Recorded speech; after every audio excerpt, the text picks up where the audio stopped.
you can't force anybody to do anything. We're all grown adults, right? So if you say, for example, you wife or you husband, like, let's do therapy, and the other person is like, don't want to do therapy, I'm not interested, I want to walk away.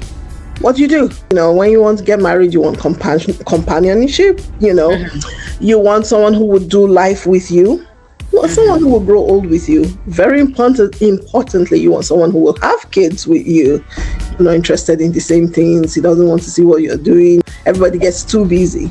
Those are really signs. It's important that we're intentional, even with all the busyness, because it's something that has to grow and grow. So this is not your enemy, no matter how you're fighting, this is someone you actually want to do life with. That's why we call it life partner.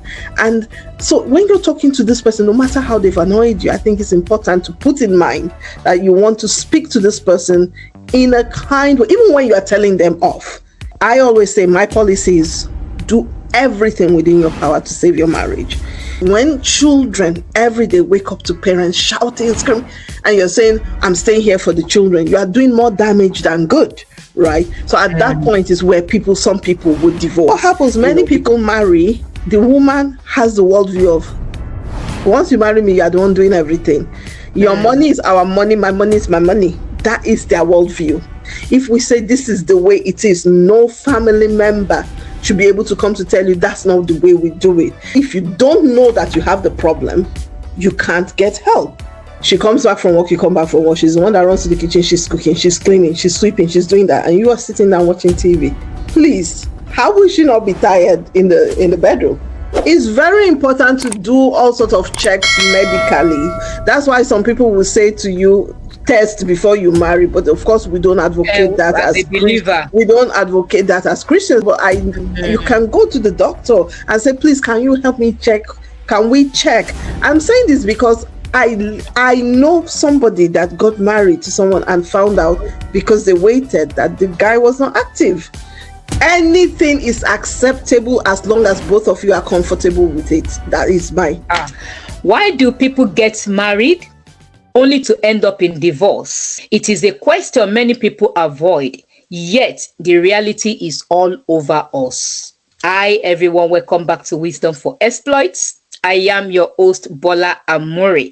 Why do people get married only to end up in divorce? It is a question many people avoid, yet the reality is all around us. What begins with love, hope, and commitment can over time turn into distance, misunderstanding, and eventually separation. Today, we are not here to blame, but to understand what really goes wrong in marriage and what lesson can we learn from it. With me today is an amazing guest, Ada Ozondo. She is a Nollywood actress, a filmmaker, and a producer. Before my guest introduces herself in details, please do not forget to subscribe to our channel and click the notification bell to be notified whenever we upload new videos. Thank you.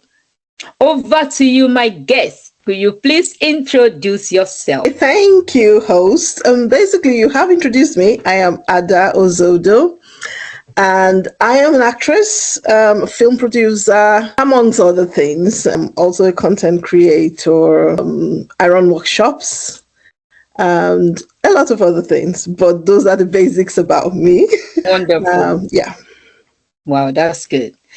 That's good. And thank you so much for honoring this call. I'm so grateful. Absolutely. Thank you so much. Today, our focus is why marriage ends in divorce. And we're looking at it today from the woman perspective. Okay. So my first question, before we dive into the proper thing, what is the motivation behind being a Nollywood actress and the CEO of Toonami? Yeah, I think for me, I've always wanted to act. I think from even when I was small, it was a gift. And I think as I grew older, I started to see that it was a thing.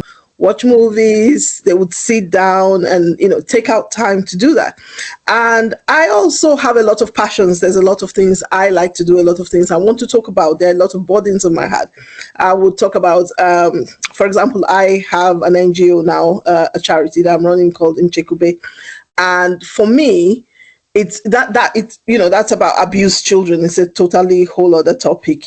But what Tumaini does for me, what my media organization does for me, what filmmaking does for me, is that it gives me a platform to be able to bring up things that I'm passionate about. So, for example, I have a passion for children who are abused, children who have been abandoned. It's about children. So, if I wanted to bring awareness, for example, rather than go and do a 2-hour lecture on the importance, people will probably fall asleep. But if I say there's a new movie out talking about children, you don't even need to say what it's about. As long as, there's going to be this person in it, there's going to be that person. Oh, yes, people will watch it, right? So for me, I soon realized it's also a platform where I can bring up things that are on my heart. Also, as a Christian, it's a platform to talk about Christ and a platform to talk about issues that go on in the Christendom. I'm especially passionate about things that people like to sweep under the carpet, things that, especially in Christendom, like what we're talking about today, divorce. We don't talk about it, So those are the kind of things I'm passionate about doing, talking about openly through my movies as well. So I don't know if I've answered your question, but for me, it's because, for so many reasons. First, I enjoy doing it. Second of all, it's a platform, where I can bring out the things that mean something to me. Christ, my passions as well. Yeah, that's a good one. That's a really good one. I think for that children one is very good. Because a lot of children are really going through so much. Absolutely. Thank you for that brief intro. So back to our discussion for today. What are the common expectations surrounding marriage and how do they align with your personal experience? Expectations for marriage. Most people, there are so many expectations. When you want to get married, you want companionship. You want someone who would do life with you. You want someone who will grow old with you. Very importantly, you want someone who will have kids with you. You want a life partner, as some people call it, a life partner, someone who would be with you through life, someone who has possibly shared goals, shared visions as you, or visions that align with you. And that is why you marry. For love, of course, it has to be someone you love, but it's not just about love. It's about your goals, your visions, your everything aligning, and this person would do life. That is the purpose. Someone who would do life with you, who would be beside you as you do life. That would be my own opinion as to why people get married. Anyway, that's good because we're looking at this divorce topic now from the woman perspective. So what trigger changes in marriage in your opinion? And did you have a defining moment? Like a defining moment when things changed. Okay. I would say for everybody it would be different, right? Wouldn't it? Sure. Depending on yourself, your personality, your even culture, and changes. So look, many times when two people meet, you're from two different backgrounds, two different perhaps even cultures, two different, even if you're from the same culture, you were raised differently with different worldviews. So no matter what, there will be slight clashes initially when you first get married, like disagreements. Okay. So I don't think you're talking of just disagreements. I think you're talking of when things really, really change from, because the truth is that the marriage is there's ups and there are ups and there are downs. There are times when things are nice, lovely, and there are times when things are real. And you have to love because you are choosing to love, right? So I would assume you mean when do you then stop choosing to love, or when does it really get bad? Is that what you mean? Or? Yeah. Those warning signs, those warning signs when it changes. I love you, you love me, and suddenly things started falling apart.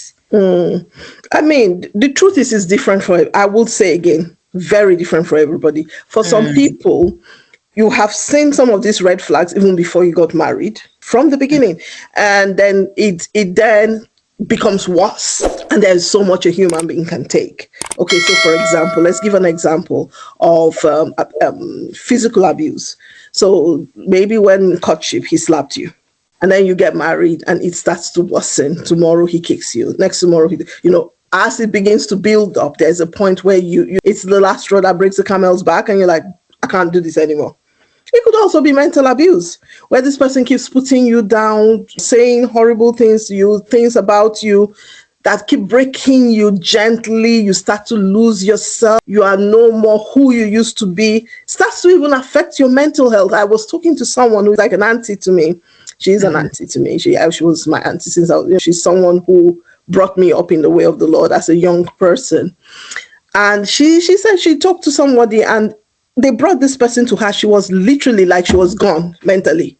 Wow. She was speaking to her. She was not. It was her marriage, because she had gone so far without talking to anybody. And she got to a place where she was gone mentally. This guy was not beating her. He wasn't hurting, but there is a place, we don't even want to get to the place where you are totally gone. She had to go in to they had to take her in and she had to do a lot of treatments and stuff like that, just because it had piled up. For some people, it reaches the peak and they're like, no, enough is enough. Now, having said this is not to say that at every problem we have to run out of it. But I'm just answering your question to say this is what happens with some people. It becomes too much. And it's like mental health starts becoming affected, physical health starts becoming affected. And you're like, no, I can't, enough is enough. So it's when you reach the peak of that. Now, mind you, having said that, there are some people, especially the young ones these days, you hear they've been married 6 months, boom, they're out. Why? Our goals, we don't think alike, we're not on the same page. Ridiculous things that don't make sense. So in answering your question, I'm actually talking of things that actually are real reasons why people would break up. I'm not talking about the flippant ones that people just walk away from. Actual real reasons. It gets to the peak and they're like, I can't do this. For some people, it's not like they don't want to do it. They actually want to do it, but the other partner doesn't want to do it, and the partner walks away. That's another reason things like that. But the partner that walks away, does it mean they cannot seek like counseling or therapy for them to see how they can fix things if it's possible? The thing is, you can't force anybody to do anything.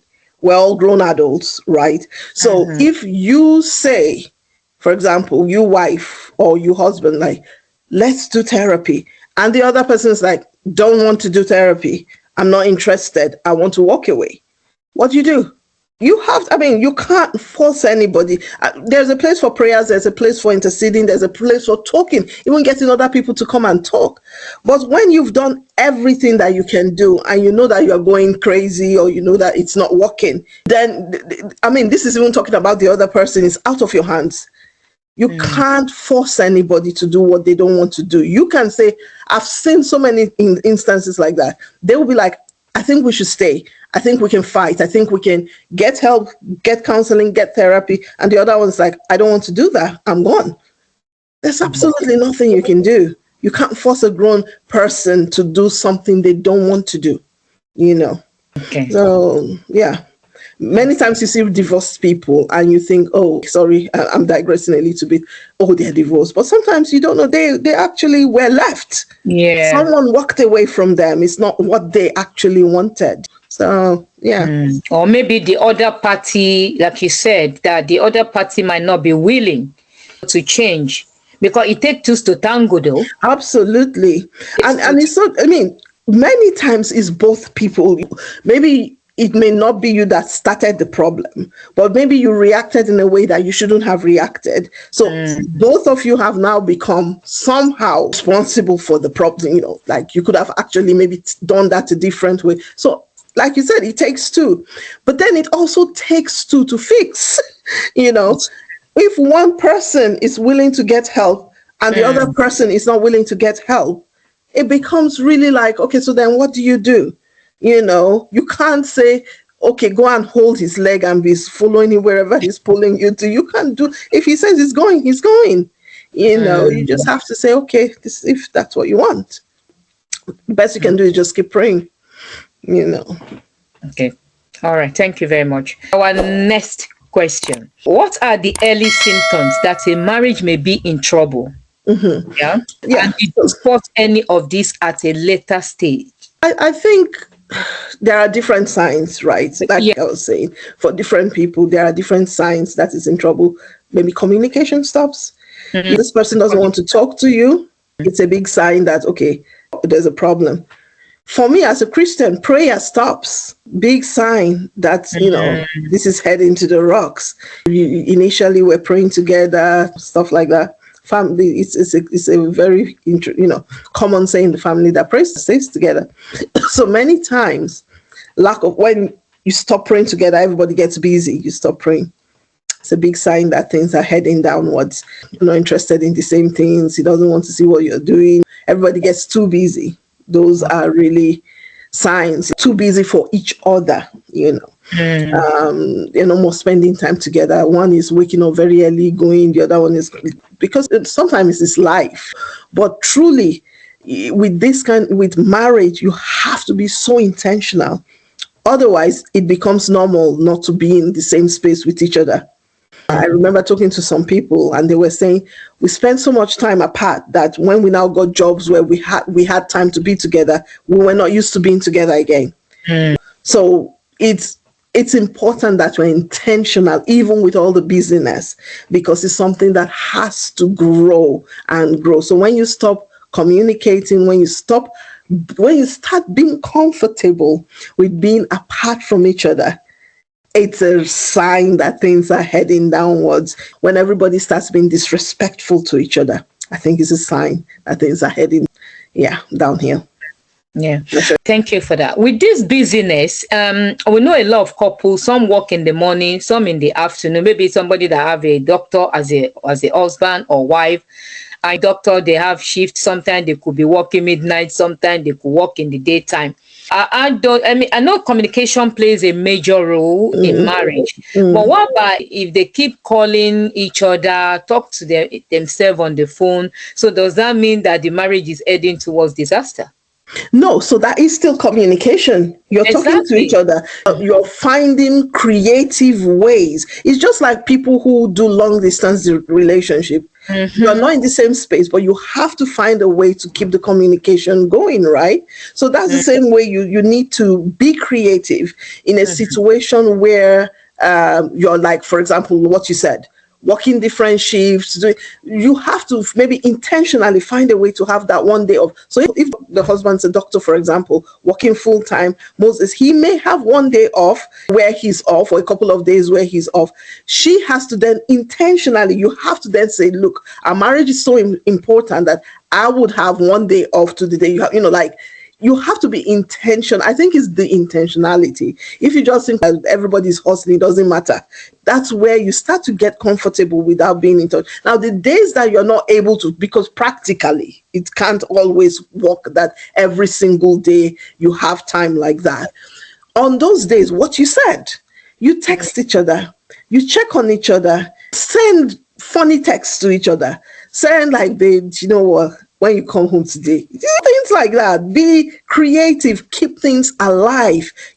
When he's going, quickly slip something in his bag or something, that when he opens it, his briefcase, he busts out laughing, because you're keeping things alive. You're communicating, you're texting to say how far, hope it's going okay, how's work, are you on break now, let's talk when you're on break. That kind of thing. So it's being intentional about keeping that communication. Communicating doesn't mean you have to be talking to each other all the time physically. You can communicate in other ways, Yeah, but what about couples that did that and they still end up saying, okay, we just have to end this marriage? So it may then not be that ended it.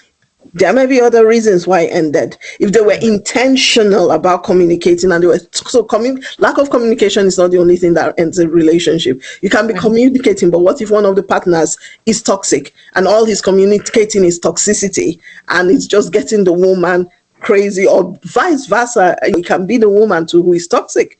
And then every time you're saying we're talking, but everything she's saying is something that is driving the guy crazy. It's communicating, but what are you communicating? So it's not, oh, communicate and then divorce won't happen. No, there are so many things that can end the marriage, so many things. For some people, it's even something like a loss in the family. So they lose a child, and then a number of people, you just the grief. And the next thing, the marriage has ended because everyone starts to grieve their different ways, take their anger out on each other. So there's so many different ways, reasons why a marriage would end. Yeah. In divorce. When you forward, I think it was my second question. You mentioned something, and I want us to talk a little bit about it. Okay. When you said sometimes that the other party, it could be the wife disrespecting the husband or the husband disrespecting the wife. So, in what way can you give few example of that? For somebody might be listening and said, okay, my one is not communication. My one is disrespect. So how do we draw the line of disrespect, and what are the example that a man is disrespecting a woman? Or anyway, we're talking from the woman, but let's focus on the woman. Yeah. I mean, I can talk about disrespect. Respect is reciprocal. People say, I think some people think respect is you kneel for a woman. If you don't kneel down and greet your husband in the morning, or say sir to the man, or they think if you do that, then you're being respectful. No, respect is the way it comes out in the way you address the person, the way you consider the person, the way you refer to the person. You should hear some people talk about their husbands to their friends. They would just say, that rubbish, in a very disrespectful way.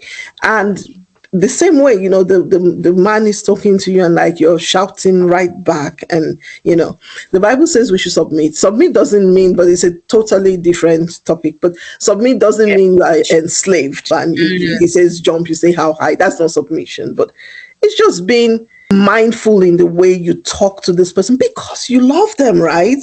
This is not your enemy. No matter how you're fighting, this is someone you actually want to do life with. That's why we call it life partner. And so when you're talking to this person, no matter how they've annoyed you, I think it's important to put in mind that you want to speak to this person in a kind way, even when you are telling them off. It doesn't have to be in a horrible, rude way with insults and abuse. There are two ways you can do a thing. Not saying don't speak or walk on eggshells.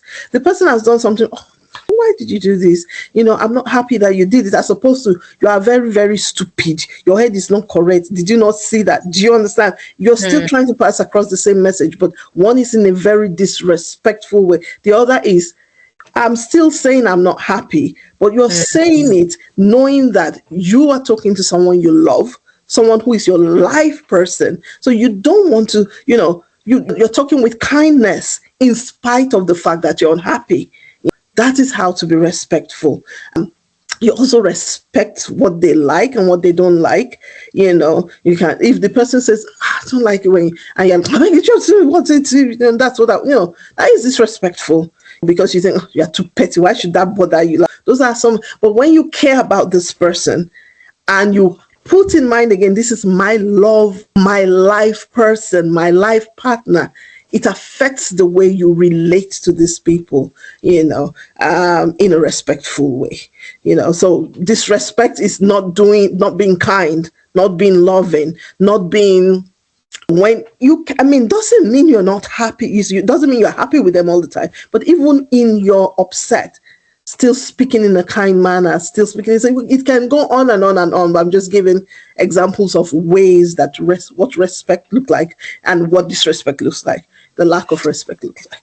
All right, that's fine. Thank you. We're moving on. Handling conflicts. How do couples usually handle disagreements? And what approaches can make things worse? It depends again on the couple. A lot of people handle conflicts differently. I think it depends on how knowledgeable you are. I'm sure you've come across couples, or if not in real life, in movies, that just shout at the top of their voice. This person shouts, that person shouts, everybody shouts, everyone wants to be heard, nobody wants to listen. That can be one way, but doesn't achieve anything because you just end up being angry.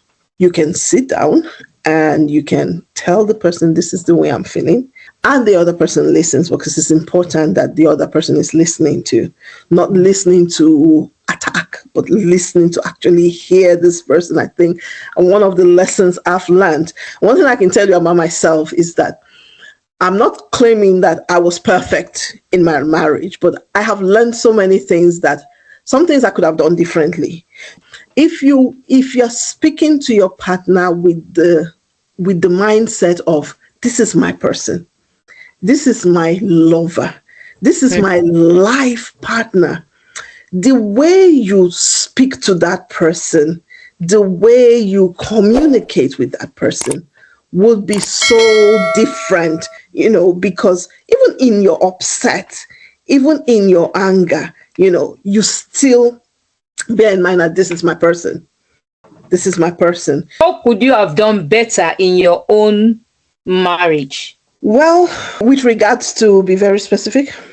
Yeah, because you said, you just mentioned that you just reflect that I could have done something better in my own marriage. No, well, I said that many things I learned, Okay. Because starting from the beginning, we say it takes two. Because even if it's not your fault, the way you respond is a thing.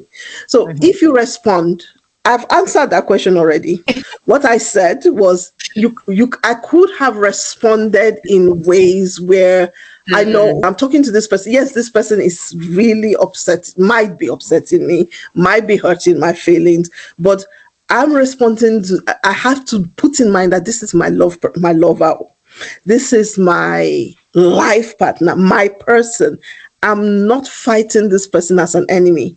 And not if I am communicating to, even though I'm so mad, to my life partner, that perhaps would have changed the tone, perhaps, of the way I said things, the way I put things across, because if we have that in mind, that this person is not my enemy, yes, we're having a disagreement, you will not fight as if you are fighting, do you understand what I mean? You won't fight as if you are fighting somebody that is about to unalive you, for example, Now, what about the men that beat their wives, or the wife that beats their husband?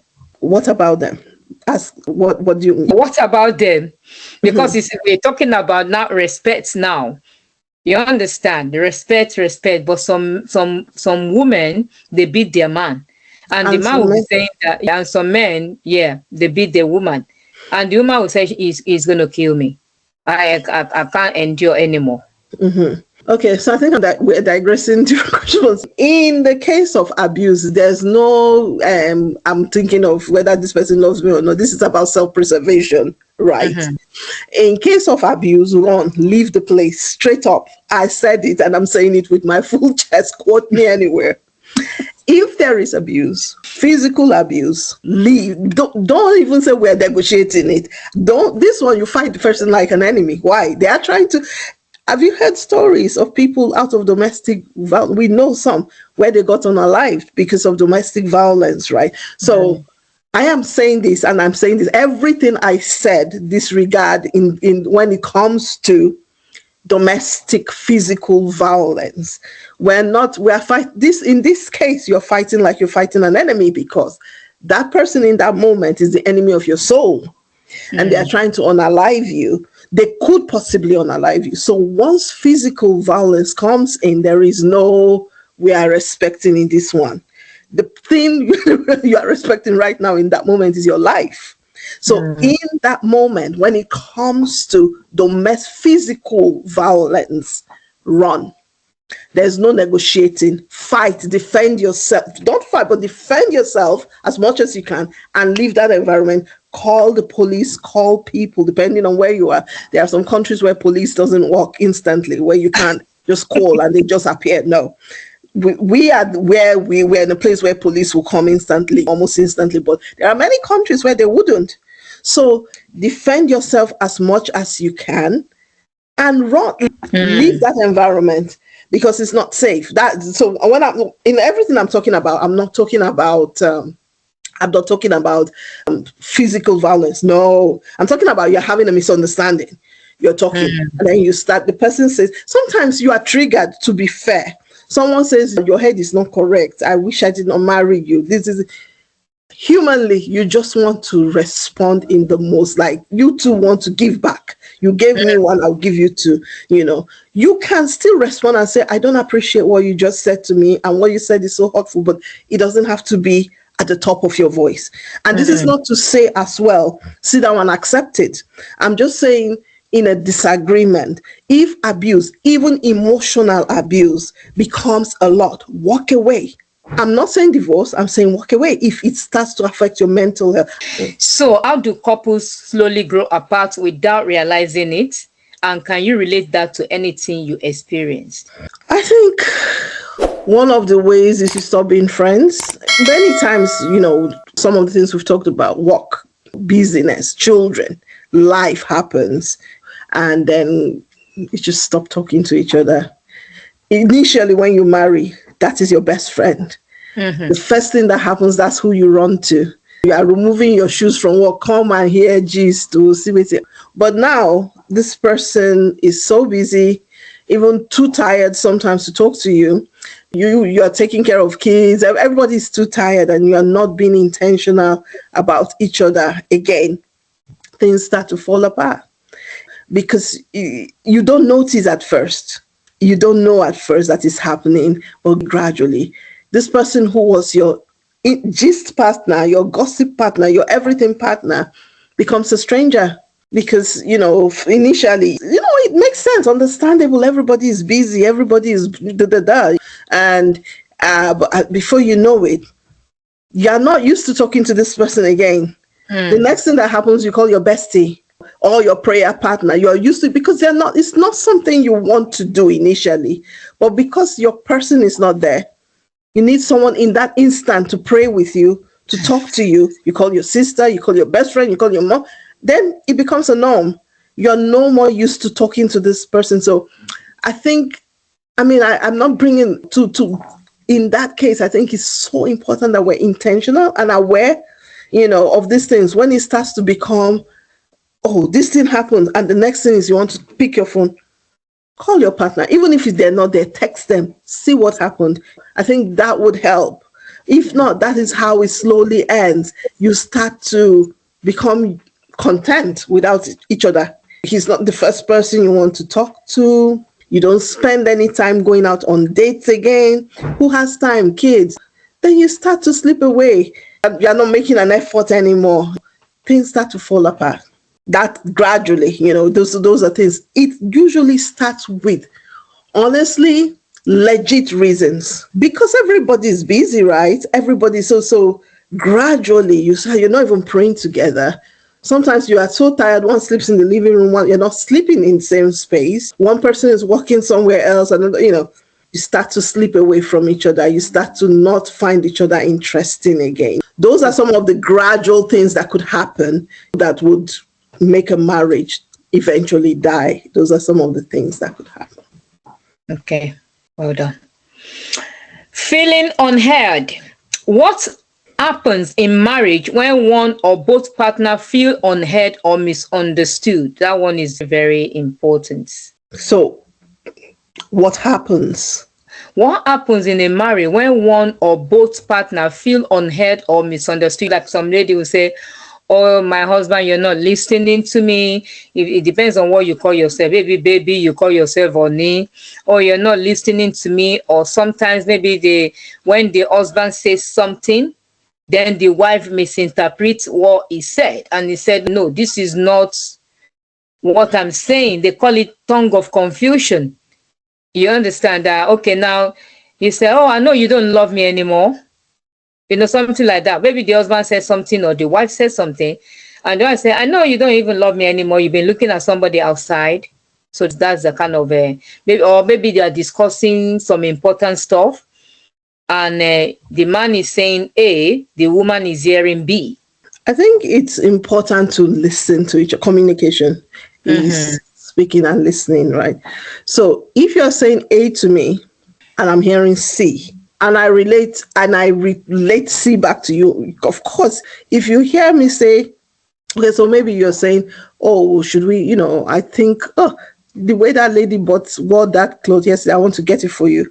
and I'm hearing you are finding another lady attractive, right?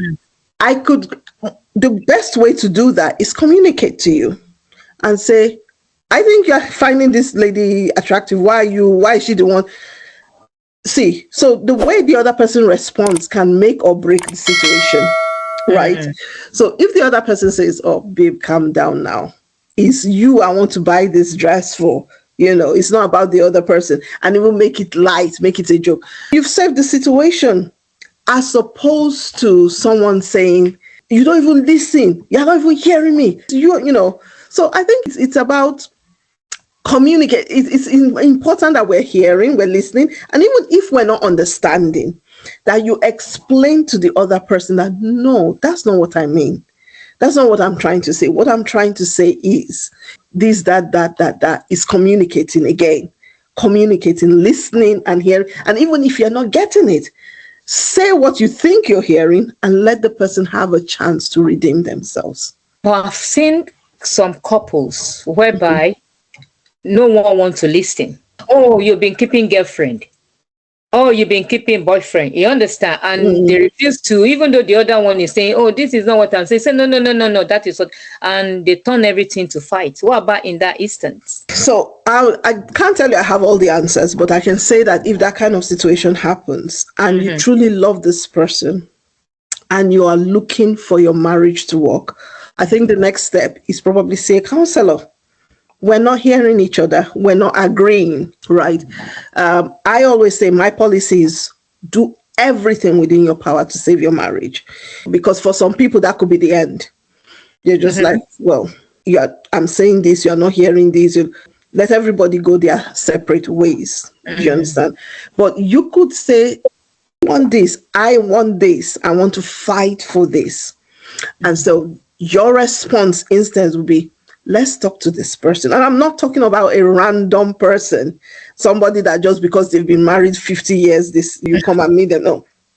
They may not be trained counselors. You don't even know the circumstance in which they stay. I'm talking of if it's just a random person. There are people like that who are actually trained counselors, but I think it's important that you go to people who actually are trained counselors, not just people who want to hear your story and use you as example on the pulpit the next day, right? I'm saying counselors.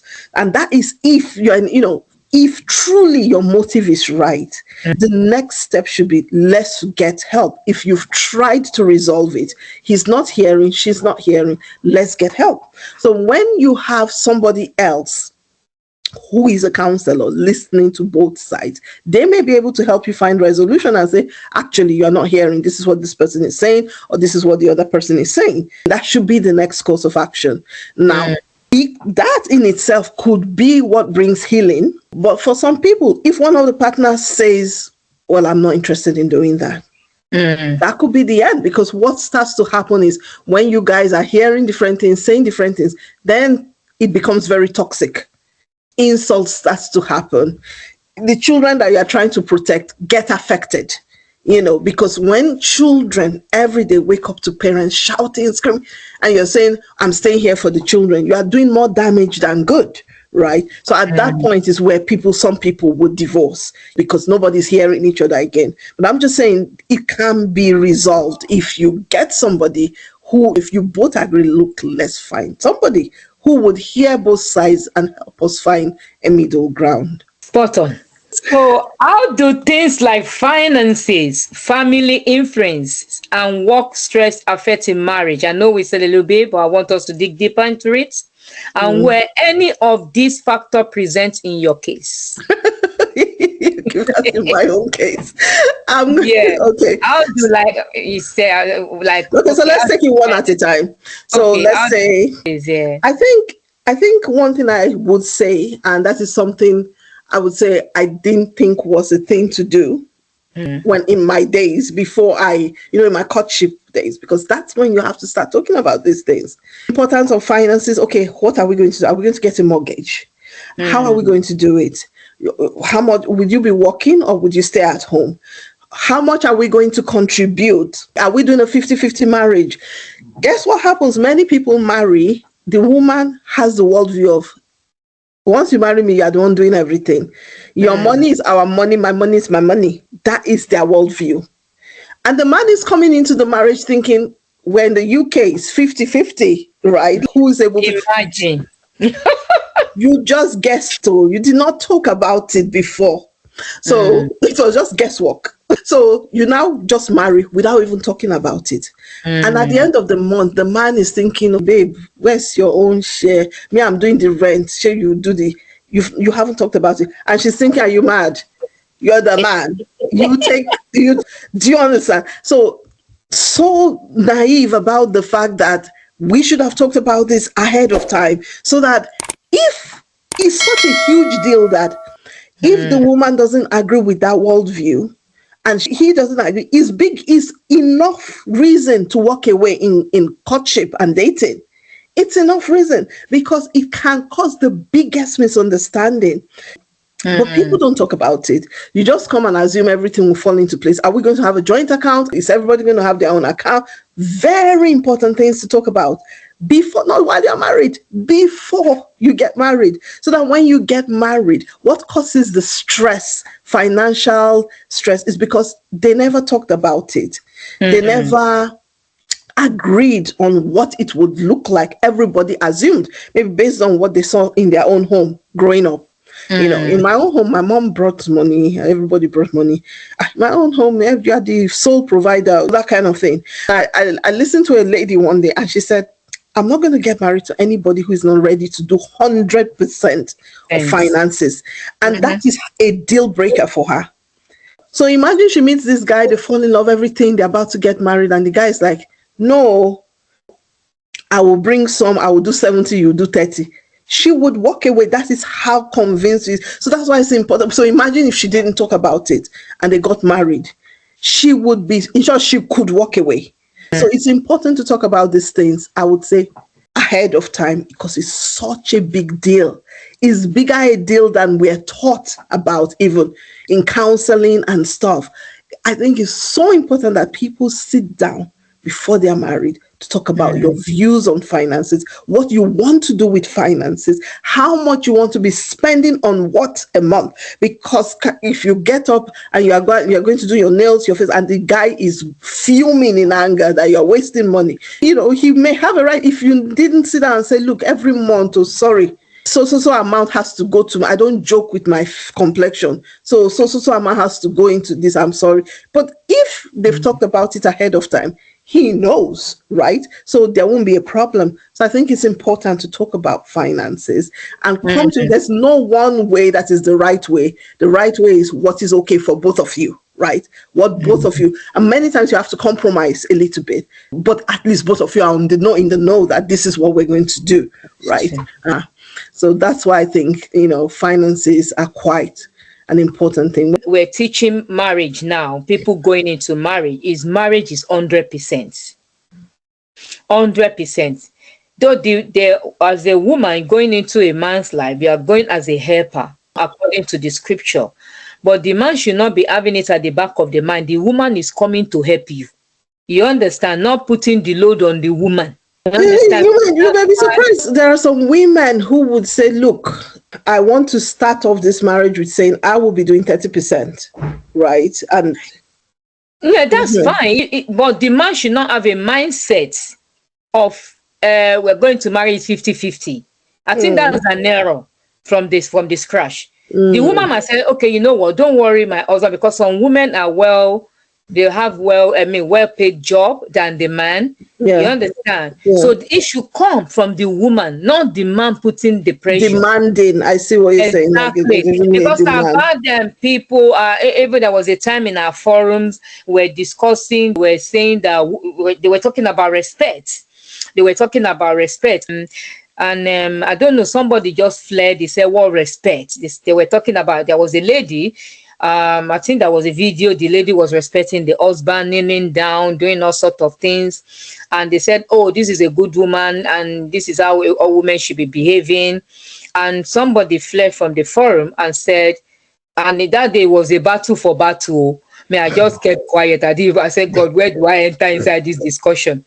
It was a battle for battle. And the lady was like, what respect? What respect? Are you going to respect a man that you wake up in the morning, you are the one to take care of the children? What the lady was like, is it the man that will sit down and be flicking the remote from one channel to channel in the morning? Is it that kind of a man you will respect? You understand? So, I mean, the lady was really brutal, but we don't know. Maybe that was what she's going through. And I believe that is what she's going through. She just don't really want to come out. So she was saying that, no, people, the men in the forum should not be saying that woman, you should be kneeling down, this woman, because the husband is doing real nice thing for the woman. That's why she's respecting her. You understand? That's why he's respecting him. So the other one, because we are breaking the question into pieces now. So the other one is that we've talked about finance, which is okay. We're talking about family influence. What about family influence? I've seen marriage break down because of family influence. I don't know, the family are putting out into the marriage. I've heard of stories like that. That was not my own experience. Okay. I can say that clearly. But, family coming to say it has to be done this way, done that way. That's the way it's always been done in our family. Or every small thing that happens, you carry to your family. So the family will come and be advising you. And it can happen both ways, where there's a lot of influence. Or you bring family members to come and live with you. My mother must live with us. And not the one that they're even there quietly. They're telling, this is not the way we do it in our family. Or it has to be done this way. Or this is not the way, Or someone saying something like, maybe your husband and wife talking and you're like, you say, you talk too much. Why are you interfering into our conversation, right? And then maybe you see that the husband, for example, this actually is a true life experience that I know of, where the husband and wife were actually speaking, and the wife, the husband's sister was there, and she was like, you talk too much. Husband and wife sitting down doing their thing. Then the the husband's sister overheard the conversation, and she's like, you shut up, Joe, you talk too much. Why are you too I hear the way you talk to your. And the husband was sitting there looking. Now, if that continued, say that woman was living with them, that continued, the man keeps keeping quiet or taking the side of the sister, what do you think will happen? That would totally break up the family, because that's family interfering. It's none of your business. If they bring you in, that's different. If they say, see, until we're having problems, so come sit down, talk, that's different. But they don't bring you in, it's not your business, And those kind of things that seem little could actually be a huge thing. Or the in-laws coming in and saying, you don't know how to cook. Let me be the one to cook. I will enter the kitchen and cook this. You're not cooking it properly for my son. That could potentially be a very horrible thing for a woman. And if it keeps happening, she may not want to expect. You see, these things could easily happen, but what makes the difference is how the person who is the kid of that person, or the person who is related. So let's say, for example, mother-in-law comes in and is doing all of that. If the husband stands for you, then it doesn't matter that they're doing it. They will learn you don't cross the line. This is my wife, you can't cross the line. So then it's not a family influence. The point I'm trying to make is it could happen to anyone, because especially from our culture and context, families visit. You can't say my sister cannot visit or my mom cannot visit. It doesn't happen in our culture. Family visit, especially if maybe someone had a baby, something happened, family will come. But what you then disallow is their influence both ways. It doesn't matter whose mom you are, or whose dad you are, or whose sister you are, whose brother you are. You're not allowed to break our unit. If we say this is the way it is, no family member should be able to come to tell you that's not the way we do it. And the thing that is important to do, so that there's no influence, is that both of you are on the same page. So that whether if one is at work or one is not, even if the spouse is at work, you're saying exactly what the one at home is saying, because you have already agreed. Don't listen to anybody. This is the way we do it. Doesn't matter what they say. So you have to keep your ground, stand your ground, and be on the same page, be a unit. Otherwise, the opposite is that it then causes a lot of issues if there's no set rules, and whatever your mom says, actually your wife cannot cook, you say it's true. Okay, mommy, go and cook. It starts to cause problems in the family. I think what you just said now is part of what couples should even sit down and talk about during courtship. Absolutely. I know in our own time we don't really discuss this. No, there's a lot of things We we don't don't. We know. don't. We just enter. God says yes, is the one. You jump the wagon. No Absolutely. question. Nothing about finance. Nothing about. But Mm-hmm. thank God that yeah, the this age now, people need to learn, and we don't want divorce. You understand? No, and Especially from this our generation now, whereby yeah, any little thing trigger, they pack it up, and that's the end of story, which is not really nice. But yeah, I think it's part of what people should discuss before getting into marriage. Because I think when we discuss properly, then divorce will be limited. what you're saying is very correct. You were saying if we discuss properly, then things will be limited. Yes, because if before you get married, you talk to someone, for example, about their worldviews, their, what's your vision, what's your this is what I want to do. This is at that point, when they say broken courtship is better than a broken marriage, is so true, because it's at that point you then realize our views do not align. Our views on finances do not align. That is enough to break a relationship.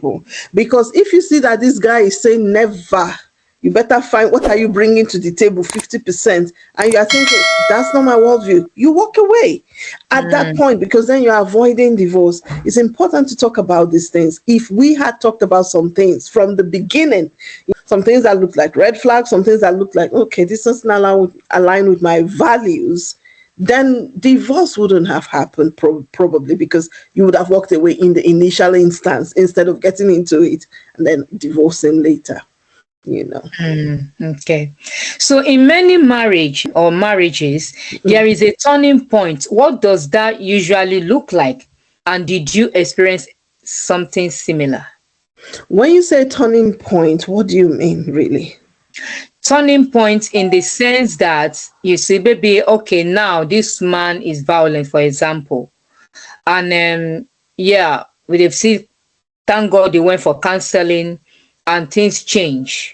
And you say, okay, now we can consider maybe we can still continue to live together instead of heading towards divorce. And on the other side, the turning point is that when it comes to this thing, we've tried our best, it cannot work. So we're looking at it from two lenses now. So when is the turning point? Okay. I think turning point, let's look at turning point from when do you say enough is enough? At what point? Or is that what you... Let's look at that first. Enough is enough. Or now, because some women too, they are addicted to something, and the man cannot cope, and maybe they seek help, and the man said, okay, now this woman is okay now. These are turning points. She's okay now. We can make things right. Okay, so in a positive, we're looking at the positive way now, and we're looking at it on the other negative way. Yeah. That, okay, now this person, some women, they are addicted, they have addiction, or it could be the other way around, because those are the things as well, because the other person cannot cope.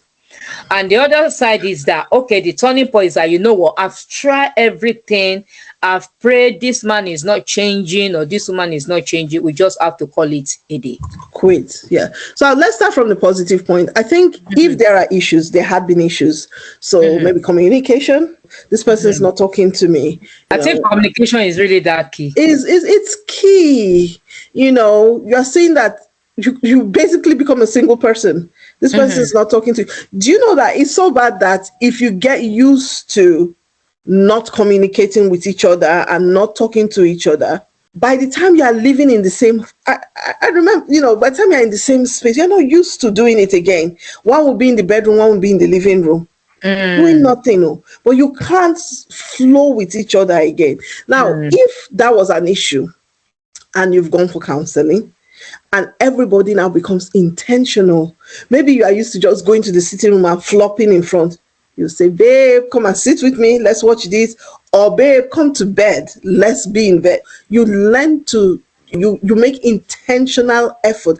And there's an actual change. Then what are we, that is a turning point. Because things that seem like a huge mountain, once you see, it doesn't even have to be that it's gone completely. Okay, so maybe you had a really disrespectful wife.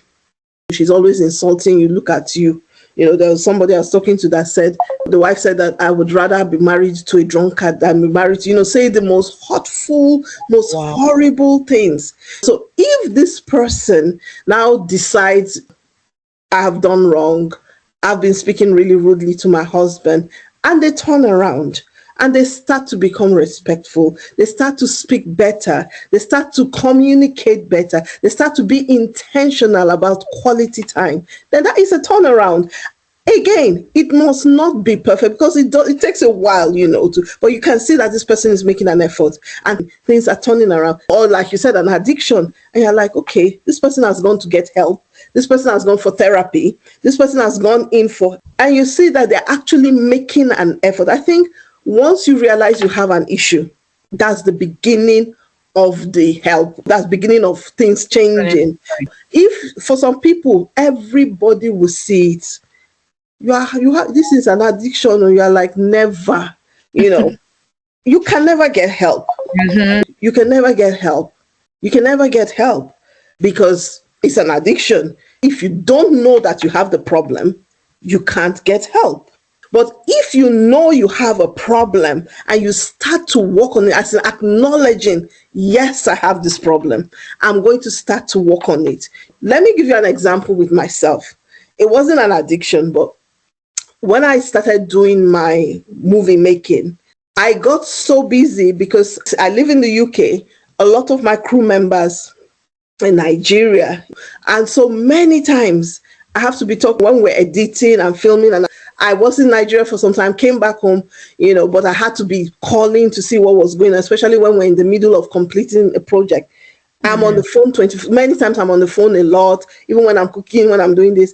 And my then husband actually complained. He was like, which day are you? Because when you work from home, it's a bit tricky too. You can be at home but not be there. So he said to me, you are working every day. You're doing things every single day. You are always busy.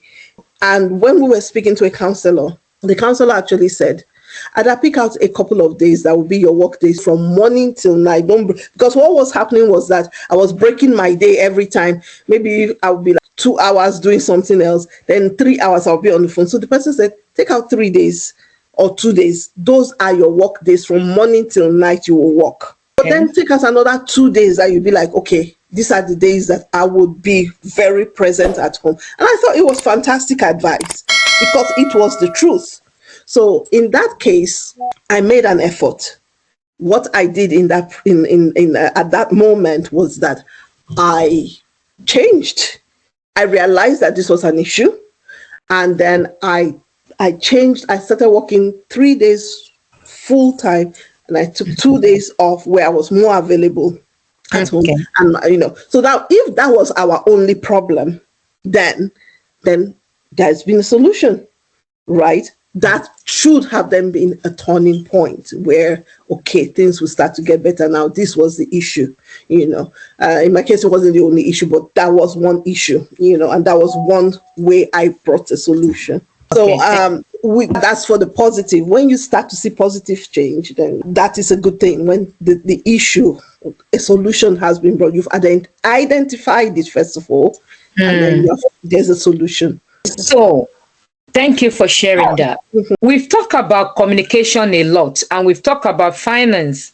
We've not mentioned something that is crucial as well in marriage, that sometimes makes some, even women, I know we're looking at it from women lens now.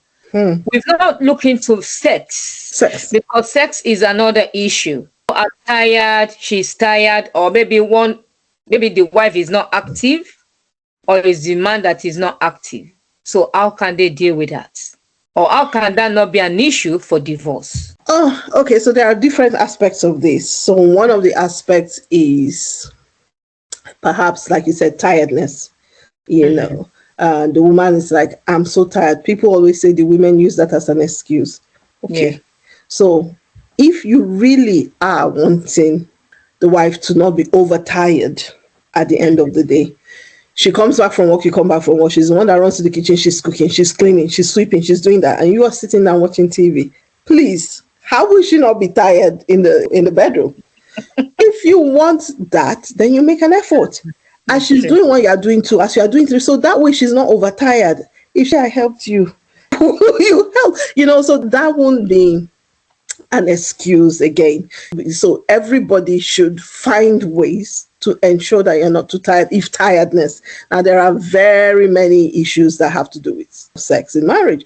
There are people, for example, who have been married who are unable to have sex for their whole duration of marriage. Why? Maybe they were keeping themselves before marriage. Maybe one did not know that the guy was maybe could not perform. I know a story like that, and for some people that is grounds for divorce. I don't know how you're going to sort that one out, but some people, if they choose to stay in spite of, for some other people, maybe the woman has a psychological issue that makes her not want to. I've heard all sorts of things, and most of it is about getting the help that is needed. It doesn't actually always have to end in divorce. If the person, sometimes they are 100% okay, then something happens, right, in the middle of the marriage, and they're not able to perform the way they were again. I think it's just about finding creative ways to keep things alive, and not be rigid, and just be open to finding creative ways to be creative, and still ensure things are still exciting. And then another thing is, I think people need to read, people need to find out, people need to talk about things. So can you imagine a man who goes to work, or maybe even online, and this woman is sitting down chatting with you and telling you all the things she would do to you and she can do to you, and that when you bring these things up to your wife, she'll be like the blood of Jesus, Holy Ghost fire. I'm talking of your wife. I'm not talking of your girlfriend now, your wife. Right? What? This is where temptation comes in. So the man is like, dude, this is what I want. The wife is not. So I think people should be more, as long as it's not going to hurt anybody physically, I think people should be more open to explore and not be missionaries all the time. Find interesting ways. No, I have to. Missionary. You know what I mean? You have to find, there are books, Christian books, thank you, that gives you different things that you can do to spice things up, to make things interesting and not get boring and not get, there are different things you can do. Don't get too comfortable with just, it's important to spice things up and keep things interesting, because honestly, it has been the reason why marriages have ended. When they are no more feeling satisfied that way. It should be something we talk about. These are other things we should talk about before marriage too. What do you believe? There are some people that will say, never, that's not for me, that's a devilish word. If you're hearing that before you marry, and you yourself know that I would want, then you don't marry. So these are things you need to talk about too before marriage. It's very important, to in fact get help. If especially in between something has happened, maybe the woman, even you're getting to menopause, you're no more interested, there's counseling you can get, there are things you can do, there's ways you can get help to help with your hormones and stuff like that at that period, So yeah, it is a big thing. It's a huge thing, reason why marriages end, but it's a problem that can so be sorted out if we're really, intentional about being creative and not be too born again in your bedroom. I'm joking about using that word, but you know what I mean. Like, yeah. Some people, it's true. You're right. Some people are so godly, and they will say, even I heard somebody said, when he said to the husband, "Let's do it in the kitchen," the husband will say, "You are not born again." Let's do it in the sitting room. The husband will say, "You are not born again." Maybe it's joke, but he said the husband will say, "You are not born again." So some people are like that, and some men is like they don't mind. And I think with this, because the issue of sex is a big thing as well, because it makes the other person, it's vice versa. I know we're looking at this today from women perspective now, because some women too, they will say they don't have satisfaction, that they are. I've had a lady many years ago said to me, although the man she was married to had an accident, died, and she has to marry again, and she was comparing the present husband to the previous one. He said the previous one is very active in the bedroom, and the new one is not getting to that capacity. So I think, as we said, it takes two to tango. I think in that kind of case, communication is key. So key. Exactly. I remember talking Yeah, to but they someone. don't know. She won't know until, because in the issue of sex in marriage, people hardly discuss it. Yeah, we That's the talk about problem. finance, we talk about what we want to eat. I was saying in the other video that I remember when myself and my husband were courting, and I was asking him, okay, you need to tell me, I need to know more. You understand what are the things you like, what are the things you don't like, and I said, so that I can tell you my own too. You understand? And he said, everything is okay by me. The only thing that I like is I don't like my food to be late. I want my food to be on time. I said, husband is marrying chief cook. You understand? So, but the issue of the other sex, we don't discuss it. The issue of finance, Very we good. don't discuss it. You understand what I said? Anyway, thank God that now, knowledge is abounding. Like we said, that in our own time, you just pray. Once they said it's the will of God, you hear the voice of God, you just jump the wagon. Yeah. And that's it. Exactly. So you just jump the wagon and say, you know what, God, this is your will. But there are some things that later on comes up whereby we could have dealt with, isn't it, during courtship, which is very important. So anyone going into marriage, we don't want you to end in divorce. So No. you deal with so many things, even about sex. You go ask the man, are you active? No, it's very But the important. woman No, might not know. If you marry him as a virgin, how will you know maybe you're going to be active or you're not going to be active? it's very important to do all sorts of checks medically. That's why some people will say to you, test before you marry. But of course, we don't advocate that As a as believer. we don't advocate that as Christians. But you can go to the doctor and say, please, can you help me check? Can we check? I'm saying this because I know somebody that got married to someone and found out, because they waited, that the guy was not active in that sense. But God helped them in their own case. But what I'm saying is that somehow it's important to check, to find medical ways to check. And I think there are ways you can check and find out. And to be fair, what I was told is most men know when they're not active, whether or not. And it's only fair that you communicate to this person and not try to deceive people, both ways. Of course, the woman's own may be that she doesn't have any desire for that at all. It may be a mental or psychological thing that just needs counsel or medical. So it's better to talk about these things from the beginning. Let's talk about it. There's something that, especially as Christians, when they're not Christians, people, they talk about it, they do it. Thank you. But I think it's important that churches need to bring this up as a very important thing, and not just in it as a procreation tool. Many people do not enjoy it at all. They find it, very boring. So if somebody else, I've talked to so many people who are like, I do not get any satisfaction whatsoever. So when you find out some of these people end up having affairs, it's not justified. But you see, if you talk about it, and there are ways you can now find creative ways to make things okay. I remember counseling somebody, and I was like, you mean how many years I'm talking of people married 17, 20 years, and they will tell you, I have never even had an O ever before. And you're thinking, how?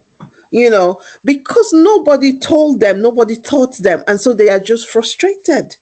But these are things that, and then they're embarrassed to talk to their partner about it. So he just goes on oblivious of the fact that you're not happy and not enjoying it. But this is where, again, what we talked about, communication comes in. So instead of one day getting angry and walking away, which many people have done, I can't stand this anymore, you walk away. Communicate. There are ways, there are books you can read to learn. You will be so surprised that some people don't know even the mundanest thing about how to help their wives enjoy it. So these are things that should be talked about very openly and clearly to avoid divorce at some point. Yeah, we thank God now because, as I said, knowledge is really abounding, and a lot of churches now, even conferences, they're really talking about it. It's good. Yeah, they're really talking about it, but there are still some people ignorant about it. Absolutely, yeah. And there is so many ways people can help. Even I remember someone was telling me that, because it's somebody that she doesn't like it either, And then she has to, I think some of her friends said she need to seek help. And she took herself to somewhere here in UK and to a clinic. And they gave her medication. And that medication boosted hormones. But unfortunately, she has to stop it. Because if she continue having it, he said, you can go and knock on the next door. And so, yeah, come and do and she doesn't want to do that. And she has to abandon. The husband was like, why did he say, no, this thing is it's too much. Now he's overdoing it. The medication is now overworking. I think that you said it all, that men as well need to help the wife, or vice versa. The woman too can help the man. Absolutely. If the man is willing. But some men, they don't want to. When that's when it becomes frustrating, when the guy is like, well, I'm not, sometimes a woman can leave a marriage because of that, because she's like, I'm not satisfied. Yeah. Someone said to me, if I don't leave, I will cheat. If I don't leave, I will cheat, because the person absolutely does not care. He just does his own selfishly, bam, bam, and he's gone. And she's just frustrated, and she's just the whole time. And you don't want to put yourself in a place where you are going to go and look for someone else who can do it properly for you when your spouse is refusing. So for some people, truly, that is a real reason. That is for women to where the man is like, see, I would like this, I want it, and you're like, never, it's not me, I'm a married woman, I don't do things like that. Then it's frustrating for the man. It's either he cheats or he leaves. So if I go into this one, I want to say, but not in that aspect of because this one I know it's a controversial issue now, not in the oral side though, because people say, why not? If that is what you want, those are things you need to talk about. Look, I know somebody who said to me that it's a deal breaker. My husband must be able to, and if he doesn't, if his demand says I'm not going to marry him. It does really? Yes. Okay, that one is another topic, because if we can't continue to dig with this, the oral one is another topic, because it's not. The thing from my own opinion, anything is acceptable as long as both of you are comfortable with it. That is mine. Okay, from your own opinion. Every other thing is okay. So where would you defend that is not okay? The mouth you are using to praise God. Let us continue. Does it say so in the Bible, please? Does it say because you are using the mouth to praise God, you should not go there? I think I need to bring that one another episode, because we don't want this video to go. We're going to, let me just write it. I need to bring that topic up, and I'm going to bring experts on this. Absolutely. Please bring me that day too, because I will come and tell you. Personally, for my own opinion, it is a on my own opinion is a yes. Okay, if that is what both of you want. Look, if you are not comfortable with it, and you tell the person from the beginning, I'm not comfortable with it, then that's okay. It's communication again. They will agree. Both of them will agree. That's what I say. Absolutely. But if the one person says, this is what I want, and you have to do it, if you know that's not something you want, then you don't marry the person. Exactly. That's fine. It. That's just it. Equation balance. Yeah. Looking back now, what lessons stand out to you about marriage and relationship?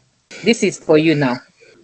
Okay, so you just want me to talk personally. I think for me, the most important thing is, if before you marry is a very crucial time. Okay. Pre-marriage is a very, very crucial time. You need to talk about everything, the things we've talked about before you marry. You need to know yourself. I wish, right, one of the things I would say for certain is that I wish I knew myself a bit better before I even said yes to anybody, and that's what I would advise any young person. Know yourself, know your likes, know your wants, know where you're going, know your vision. We evolve, we change, yes, but at least the core things about you. Now, when you know yourself, it helps, because when you meet somebody and this person is not going the direction you're going, instantly that, no, this is not my person. Or you see that this person, your love language is different. Like this person, for some people, I don't need anybody to come and be telling me my love, my this. I don't need all those kind of things. I'm happy. As long as you bring money, I'm fine. But if you know that you're this kind of person who likes affirmation, who likes someone being present, all of those things, and then you meet a man who is like, what is that? I brought you money, you've eaten, you know what's your own.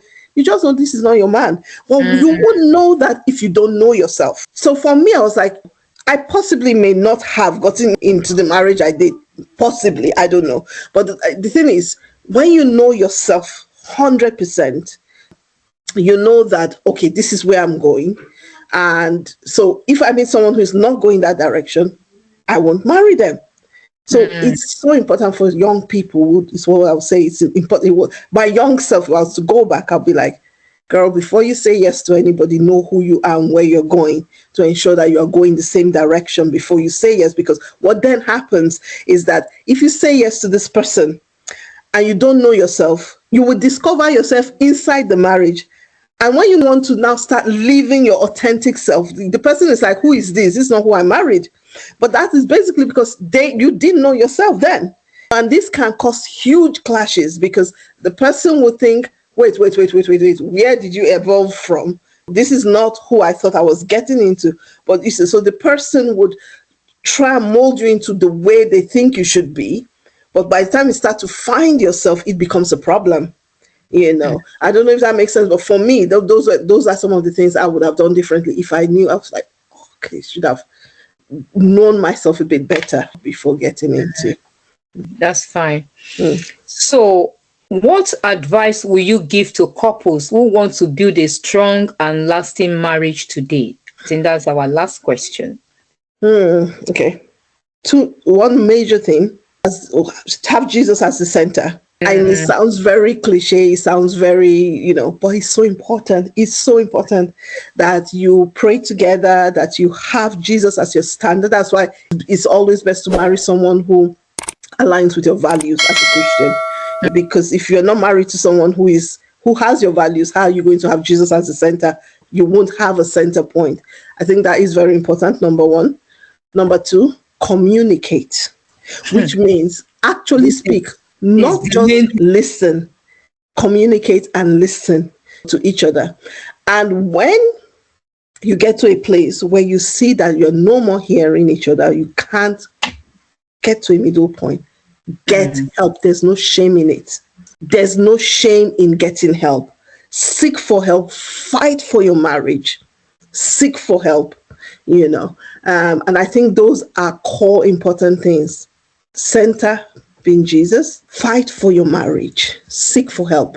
If you get to a place, and then communication, and ensure you communicate. Listen to each other, speak and listen to each other. That's core. And then if it's not working, help. Fight. Don't give up so easily. Thank you for that. Marriage is not meant to fall, but without understanding, effort, and wisdom, it can break down.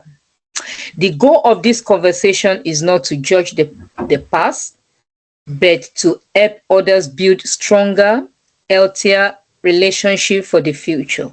If we can learn from these experiences, then the pain is not wasted. It becomes wisdom.